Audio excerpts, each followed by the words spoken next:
A very good morning, dear students. So, in heredity and variation, today let us begin with the next topic, that is Mendel's principles of heredity. Now, you have studied last time what is meant by heredity. Heredity is nothing but the transfer of characteristics from parents to offspring. Okay, transfer of characteristic from parents to offspring. So, there are certain principles or rules for this heredity. So, that we are going to study in this video today. So you know the genetic material, you have learned that genetic material is transferred in equal quantities from parents. That is, half from father and half from mother to the child, that is the progeny or the offspring. And so principles of heredity are based on this fact. Then if both the parents make equal contribution to inheritance, that means the transfer of characteristic, which characteristic will appear in the progeny. Okay, suppose both the parents are contributing equal amounts of the characters, then which of the characters are appearing in the progeny? So this was studied by Mendel, Gregor Johann Mendel. Now this scientist, what you can see picture, is Gregor Johann Mendel. He carried out research in this direction about regarding which characters will be expressed by the offspring from the parents. And he put forth certain principles, and these principles were called as principles of heredity, which were responsible for such inheritance. Inheritance means the characters which are passed on. Fine. So since he did the pioneering work in this field, okay, finding out about the inheritance, he is also called as father of genetics. Remember this person? He is also called as father of genetics. Now, introduction to this scientist is not there for your exam, so I am not going to detail of it. You just remember that he did the pioneering work in the field of genetics, and therefore he is also called as father of genetics. So he just tried to find out what are the principles for heredity. Now let us look at what he did. Now, all of the Mendel's experiments were, based upon the visible characteristic of the pea plant. You know, this is called as a pea plant or green peas, what we call, a matar in Marathi, what we call them. So, his experiment were based on these pea plants because when he was studying this, he had a farm, and in his farm he had grown, his parents have grown these pea plants. So he used to have keen observations regarding this. So that is why he chose this plant for his experiments. All of his experiments were based on this pea plant, also called as Pisum sativum in its botanical name. Then, now what were the characteristics which he chose for experiment? There are different characters, like for example the height of the plant. Some plants were tall, whereas some plants were short. Now you can see here two letters, that is capital H and small h, which is showing dominant and recessive. Going to learn about what is meant by dominant character and recessive character. In short, I will tell that dominant is a dominant character which is expressed. Okay, how we say females are dominant over males, like that it is. So dominant means the characters which are visible in a particular generation, they are called as dominant. And recessive are the ones which are not expressed in that generation, but it might be expressed in the next generation. So first generation it is not expressed, but in the second generation it might be expressed. Therefore it is called as a recessive character. Okay, it is not shown in the first generation, but it might be shown in the second generation. Now he chose two character two contrasting characters. That is, if height of the plant, then there are two different heights. That is, one is tall plant, second is the short plant. So like that he chose around 7 characteristics of the pea plant. So one was the height, okay, among which dominant was the tall character and short was recessive character. Then shape of the seed. The round seed, you have seen in the case of pea plants, mostly all the seeds are round in shape. So since it is a dominant character, most of the seeds will be round. Some of them you will find a little wrinkled. Okay, so that is what a recessive character. Fine, this is the second character what he chose. Third character was the color of the seed. Now where where he was born in that particular area, that is Austria, we have here green peas, but they have mostly yellow colored seeds. So that's why he chose yellow colored seed as the dominant character and green seeds as the recessive character. Then the seed coat color, green and white. Then pod color was in either inflated or maybe constricted. You can see that nice pod shape is there, which is inflated, means it is not having any wrinkles on it, whereas constricted means you will find that it is chapta type.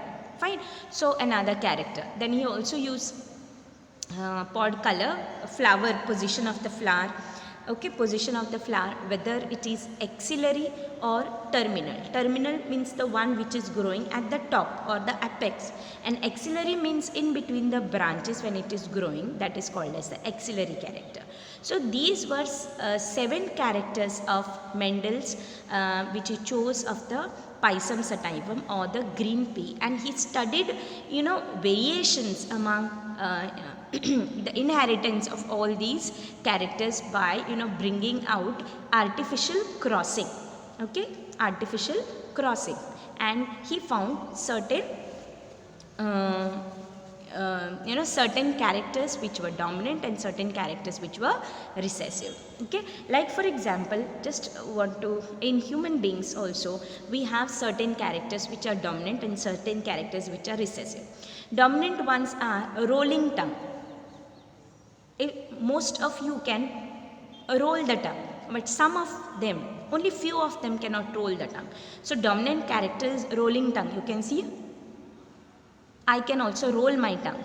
So that means it is a dominant character, since many of the human beings can show these characters. Therefore, it is a dominant character, where few cannot roll the tongue.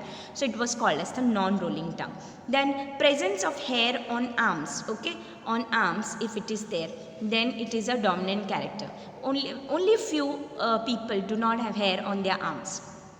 So it is a recessive character. Then black and curly hair, mostly black and curly hair, especially at least in Indian cases, it is a black and curly hair will be there, or maybe wavy hair is a dominant character, whereas brown and straight hair is very rare, or it is therefore it is called as a recessive character. Then free earlobe. Okay, free earlobe is it is a dominant character, whereas attached earlobe, last time I have shown you what is meant by attached earlobe, wherein this lobe is not free, it will be attached to the cheek's ear.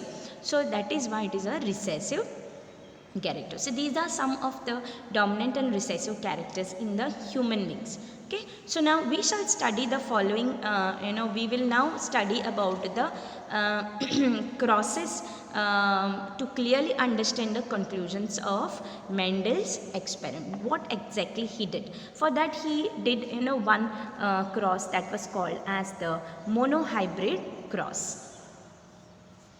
Okay, Mendel's principles of heredity, in that monohybrid cross was the first experiment. Now what he did exactly, monohybrid means what? Now in this experiment, Mendel brought about a cross between 2 pea plants with only one pair of contrasting characters, and this type of cross is called as a monohybrid cross. So what does this mean? So he used pea plants for his experiment, as I have mentioned to you, and he used one character. Okay, only one contrasting character. Contrasting means just the opposite. One will be, suppose if we use the character called as tallness or height of the plant. So height of the plant is only one character, but contrasting are which ones? Tall and short. So he used this character to find out, what can be produced in the first generation. So since here only one contrasting character was used for his experiment, this type of crossing crossing is also called as a monohybrid cross. Now crossing and all is, for crossing and all, pollination is required and fertilization is required. So pollination, artificial pollination can be brought about by human beings. So when it is brought artificially, it is called as hybridization. That method is called as hybridization, so which you need not know right now. So you just understand that there is something called as crossing. And here crossing was done between two pea plants which were having a contrasting character of height, that is tall and short. Later on he used various other characters also, that is the shape of the seed, the color of the seed, and so on. Fine. So first this let us study now about the height of the plant, how he brought this cross, and what were the conclusions based on whatever observations he made. Now you can see over here the crossing was done between in the parental generation, which used, that is tall plant and short plant. And then in the first generation, when the crossing was done, in the first generation he found that all the plants were tall. All the plants were tall. So this was his first observation, that in the first generation, it is also called as first filial generation. Okay, so in this first filial generation, or we also call it as F1 generation in short, he found that all plants were tall. And since all plants were tall in the first generation, he concluded that the tallness character is the dominant character, because nowhere he could see that there is a short plant. So since short plant was not there, he concluded that that was a recessive character. Okay, so in tall pea plants and dwarf pea plants were used in this cross, hence this is the parent generation. So you can see the ones which are used for crossing in the first time, they are called as parental generation. Also we call it as P1 generation. Okay, and Mendel referred to the tall and dwarf characters as dominant. Tall is dominant and short as recessive character. The tall plant, the dwarf plant was referred to as recessive because these characteristics did not appear in the next generation at all. Whereas the tall plant, in the first generation all were tall plants. Therefore, he concluded that the tall plants were dominant character.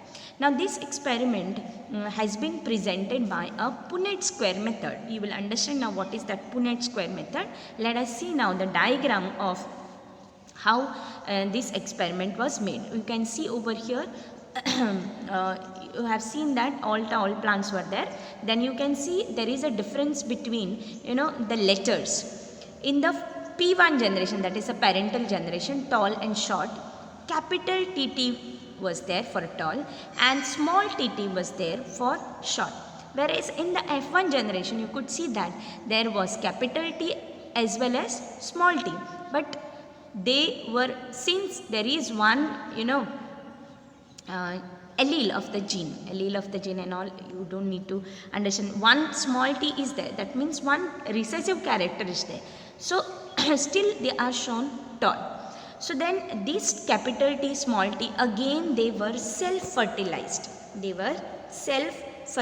That means capital T, small t, capital T, small t. They were also two tall plants, but they were from the first generation, F1 generation, and they were again crossed. Then he found that in the second generation there was a little change, that 3 among 4 plants were tall and 1 among them was short. What was this? Okay, what was this? So let us try to understand this by using this. From this we can understand over here. Fine.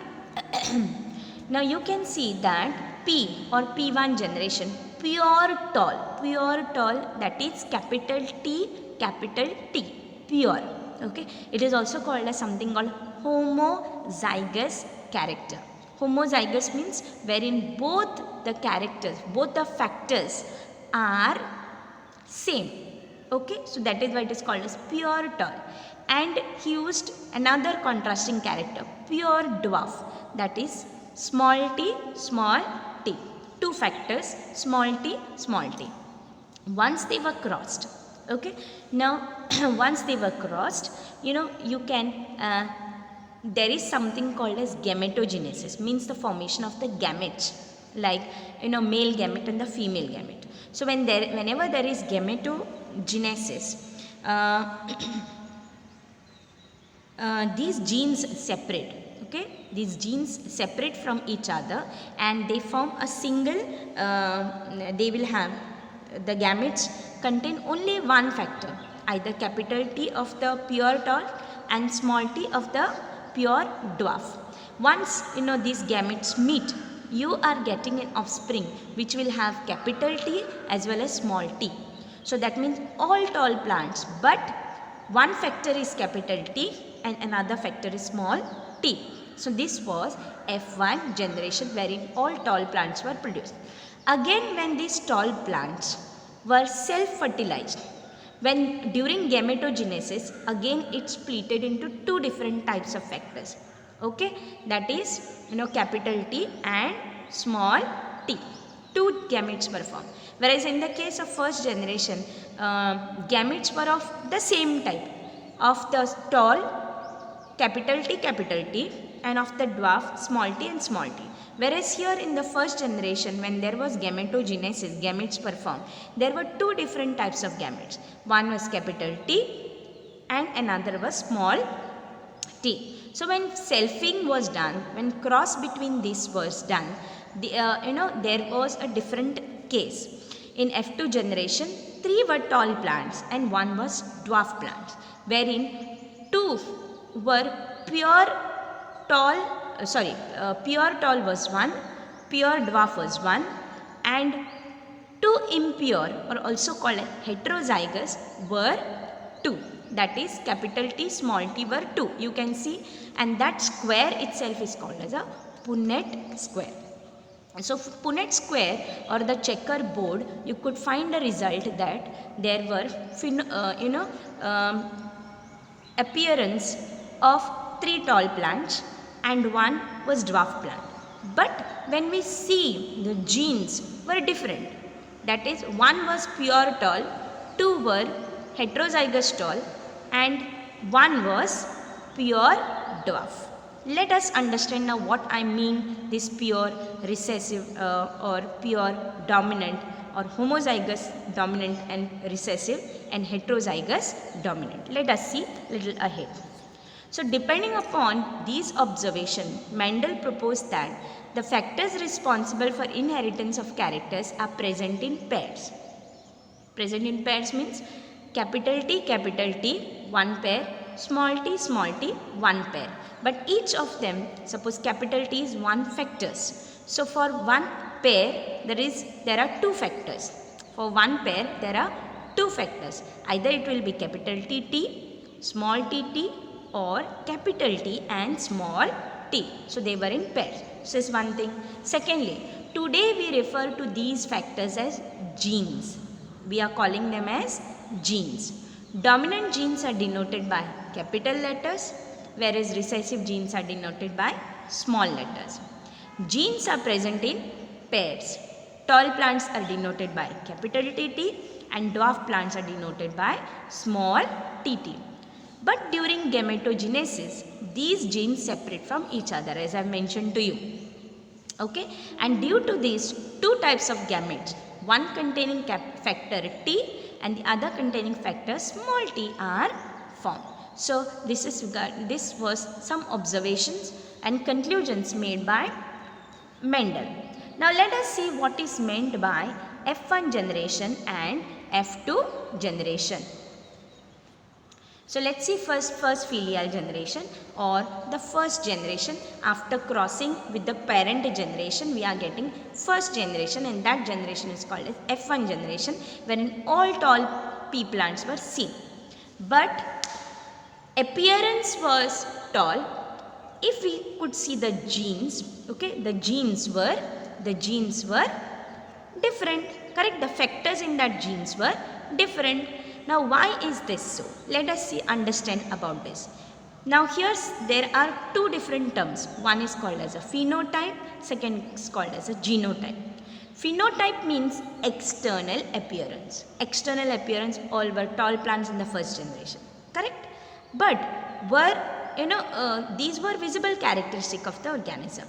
For example, tallness or dwarfness of plants, whereas their genotype means the pair of genes or what are the factors in them. That is, whether the tall plants were pure tall, capital T, or heterozygous tall, that is capital T and small t. Correct, no? So there was a difference. So so phenotype means only the outer appearance, whereas the genotype means the genes or the factors which are responsible for the tallness or dwarfness. So genotype of F1 plants was capital T, small t. Genotype of F1 was capital T, small t, whereas phenotype were all tall. They were all tall. We could not know what type of tallness it was. But it was realized by Mendel that the parental generation of tall plants and the F1 generation tall plants, which were all tall, were little different. Why they were different? Because they carried one of the character of the recessive plant, dwarfness, correct? That is, small t was also there in the first filial generation, capital T and small t, and therefore though they were tall, they were not similar to the parental generation because they carried one factor for dwarfness, that is capital T and small t. So genotype of F1 tall plants is capital T, small t, and it produces two types of gametes, that is capital T and small t. Thus we can say that in case of tall plants of F1 and P1 generation, though they show similar phenotypes, the genotypes are different. Phenotype is all tall, genotype in parental it is capital TT, in F1 it is capital T and small t. You can see over here in this case, the diagram over here, capital T and small t you can see in the first generation which were tall. So that is actually a genotype. But phenotype is what? All tall plants. Whereas in the parental generation, phenotype is tall, but genotype is capital T, capital T. So I hope so you have understood now what is the phenotype and genotype. So the first generation, thus we can say that in case of tall plants of F1 and P1 generation, though they show similar phenotype, the genotypes are different. Mendel further continued this experiment and brought about self-fertilization. As I have mentioned to you, there was self-fertilization. That is, all tall plants of the F1 generation were crossed again. Tall plants of the F1 generation. So, though the phenotype of tall plants was tall, genotype was capital T, small t. Factors were different. Okay. Brought about self-fertilization in F1 plants, from which a second generation was produced. That is also called as second filial generation. Now let us see about the second filial generation. So in the second filial generation F2, both tall and dwarf plants were produced. Okay, tall and dwarf types of plants were appeared. Why? Because it has capital T, small t. If you try to make a Punnett square, you will realize how it is. I'll just show you. Once I'll explain to you, I will show you with the help of the Punnett square method. Now in the second filial generation, both, that is tall as well as dwarf plants, appeared. Okay. According to the data collected by Mendel when he was studying this, he used around 929 pea plants. Okay. Out of which he got in the second generation how many? 705 tall and 224 was short plants. That means this ratio was around 3:1. Okay, the ratio was 3:1. 3 means tall plants and 1 was dwarf plants. Ratio I am talking about. Fine. Thus the phenotypic ratio of the plants is 3 tall and 1 dwarf. But genotypic ratio was different. That is 1 capital T, okay, 2 capital T, small t, and 1 small tt. So 1 plus 2 comes to 3 tall phenotype. But genotype is 1 pure tall, 2 mixed tall or heterozygous tall and one pure dwarf. So thus it can be inferred that in the F2 generation phenotypically there are two types of plants, that is tall and dwarf, but genotypically there are three types of plant, that is pure tall 1, 2 impure tall or heterozygous tall and 1 pure dwarf. So this was the conclusion of the Mendel. Okay, so you could see the monohybrid cross, whatever he concluded. Okay, so in the F2 generation, he got pure dominant tall plants, they were called as homozygous, that is capital TT. Then pure recessive dwarf plants, that is homozygous, and hybrid plants, that is containing one tall and one short or dwarf factor tall plants, they were called as heterozygous. So this was the ratio. Phenotypic ratio was 3:1 and genotypic ratio was 1:2:1. Okay, 1:2:1. One homozygous tall, two heterozygous tall and one homozygous dwarf plants. So this he concluded. Therefore from this experiment he said that the tallness was a dominant character and recessive character was dwarf, because in the first generation there did not appear any dwarf plant, but in the second generation, okay, out of 4 plants, one plant was dwarf and other plants were tall. Okay, from this he said that dwarf was recessive and dominant character was tall. Okay, so Punnett square again I will show you so that you can understand why I am showing that one homozygous tall and two heterozygous tall and one homozygous dwarf. So you can see that square over here and you can see the gametes, male gametes and female gametes. There are two different types of gametes in the from the first generation.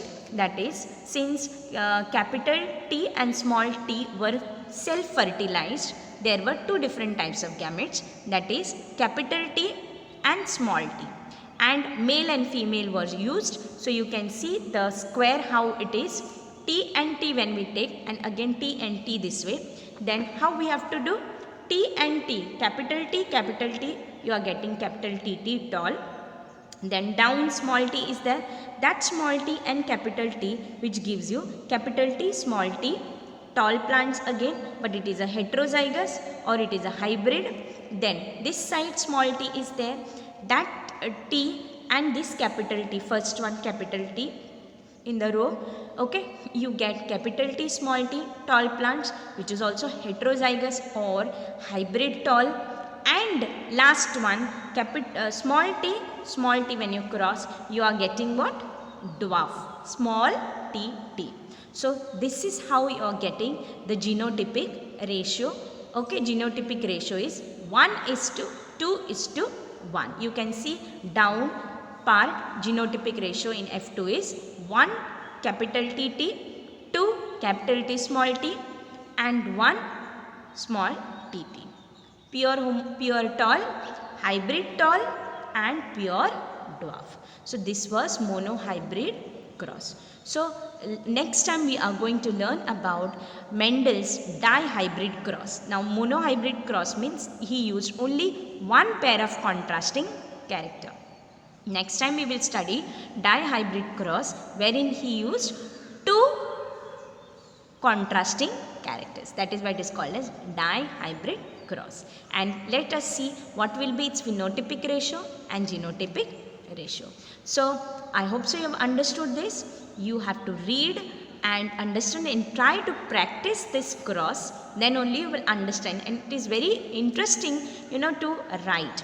First P1 generation, its phenotype tall and dwarf, then genotype capital TT, small tt. Then while crossing there is gametogenesis taking place. So one factor of capital T and one factor of small t will come. When you cross you are getting the offspring which will be all tall, that is capital T, small t. Then again self fertilization or selfing is done.